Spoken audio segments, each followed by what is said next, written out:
Just have more Red Bull. You'll be faster. For anyone who isn't fast, that's the key. Caffeine. Caffeine. Hey everyone, I'm Kristen Bell, and these are my rules for life. Rule number 1, find the things that make you feel good. I hesitate to give any advice here because I think everyone's wellness practice is different. Because every human being has so many different variables. I mean, I see it in my kids. I have to parent them completely differently. They have completely different wants and needs. So for me personally, I'm pretty inconsistent with my wellness because it's usually based on what I need at any given moment. But I definitely have found that getting a really good sweat in a sauna or going into the cold plunge, oh baby, even if it's just for 20 seconds to shock my body, have been things that I've kept up with and that I really value. Rule number 2, find your people. I would say that I'm friends with a lot of people, but as far as the ones I keep close, they're 2 different groups. I can have fun with anyone, but opening up to people, I guess, is a little bit different. I think I look for people who are honest, and I like solutions people. It's not that I don't mind venting, because I'll vent. I like it when my girlfriends vent to me. But overall, I like to be on the same page with someone where ultimately at the end of a venting session in a friendship, we can both zoom out and go, also, none of this matters. Or also, let's just give that person the benefit of the doubt. I like people that give other people the benefit of the doubt. I gravitate towards people who, even if they've been hurt, choose not to hurt other people in the same way because they're breaking a cycle. Also, I got that from Viola Davis's Instagram, which is basically my therapist. And you have to like dogs. It's not that I don't trust you, but I'm definitely suspicious of you if you don't have to say hi to the dogs when you pass them on the street. Because, like, why wouldn't you? Just say hi to the dogs. Rule number 3, root for your partner. It makes everything easier. This is a hard one for me to admit because I have this like picture of myself in my head that I'm like really good and have good ideas and do things right in my relationships. But with my husband, I find that I'm constantly following his lead, and that's frustrating that he's always right. That's really frustrating.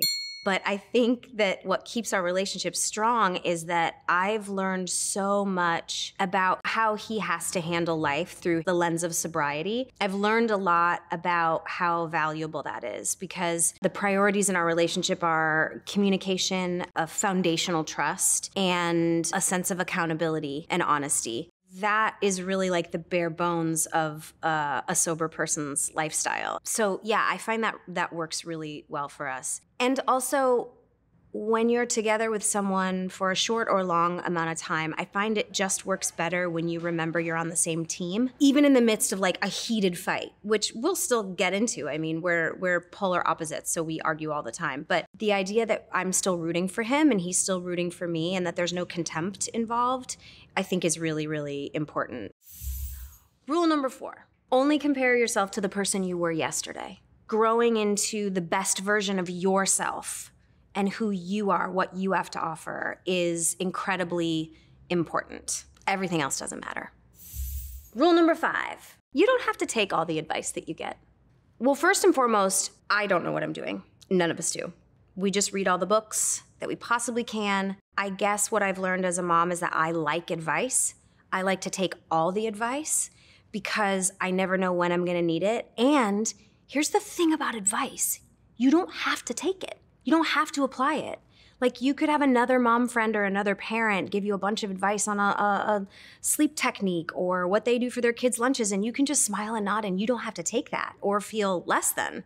You can just be like, oh, okay, well, maybe I have that in the back of my head if I ever need it. Rule number 6, be precious with the time that matters. When I'm at a doctor's appointment, they say, what are you allergic to, right? And I say, penicillin and inefficiency, and because that's the truth. Except recently found out via a blood test, not allergic to penicillin. Did you know you can get an adult test? If you think you're allergic to penicillin, you can get like a secondary test and then find out you're not allergic to penicillin, which is major because penicillin's like the cure-all. This is neither here nor there. It's just background news. So I'm not allergic to penicillin. She's not allergic to penicillin. But I am allergic to inefficiency. My brain is at a constant state of remembering that time is a non-renewable resource, the only non-renewable resource we have. Well, water, but I'm talking about time. Time at home to refuel with my family or to do my duties and responsibilities, which a lot of that is just bearing witness to what my kids are going through. That takes a lot of time and bandwidth. So I try to, with my career, create as efficient a schedule as possible that will allow me the breathing room at home that I need. I'd rather that my day-to-day in my job feel rushed a little bit and that my home life feel safe and secure. Rule number 7, follow the joy. In order to snag my interest to be a part of a project or a role, I have no answer for that. I don't pre-plan, I guess, what I'm gonna do. I go based completely on my gut reaction. So I never really know what I wanna be a part of until I read it. And if I think it's an interesting enough story, and then the second thing is if I feel there's some sort of perspective I can offer to make it better, then I'll usually choose to do it. And it should feel fun to make. That's a big priority for me.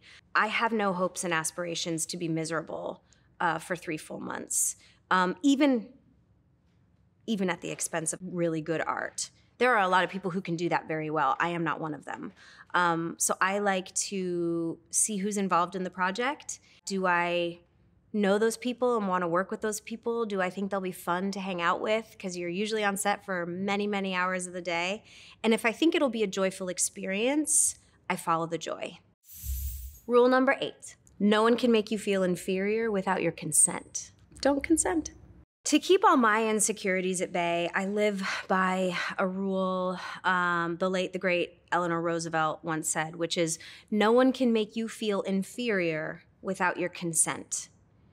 And when I heard that, it was like this light bulb went off in my head. Like I was like, oh, I'm an active participant in this relationship of comparison or whatever it is. And if I don't consent, then I don't need to feel insecure or inferior. And that was a game changer for me. Maybe it would be surprising to know that everyone in Hollywood is insecure, and most people at most times are just trying their best. I think the glitz and glamour can kind of be mistaken for perfection, but it has to be recognized, like there's a whole team of people in this room. There's a team of people that did my hair and makeup like this, who pressed this outfit. There's 1, 2, 3, 4, 5, 6, 7, 8, 9, 10 people in this room making this possible with lights. So that needs to be considered, that this perfection that you're seeing in this box is all manufactured. And I am insecure while talking to this camera because I'm not sure if what I'm gonna say will have any value. People in Hollywood are insecure, trying their best, and we wake up with bad breath every morning, just like every other human being does. People in Hollywood have bad breath. It's such a loaded question to say, what are you looking forward to in the future? I mean, being content, being happy. I think if I have a roadmap that's too specific, there's a danger there to swerve off of it. And expectations are resentments waiting to happen. So I just hope to be somewhat satisfied, content, and hopefully happy in the future. And maybe that just means looking forward to a new TV show coming out and watching it with my family. Or maybe that means taking a day off because I'm exhausted. Or maybe that means going back to work on a project because I feel like I've been cooped up in the house. It's ever changing, and I've accepted that. So I'm just like here to go with the flow.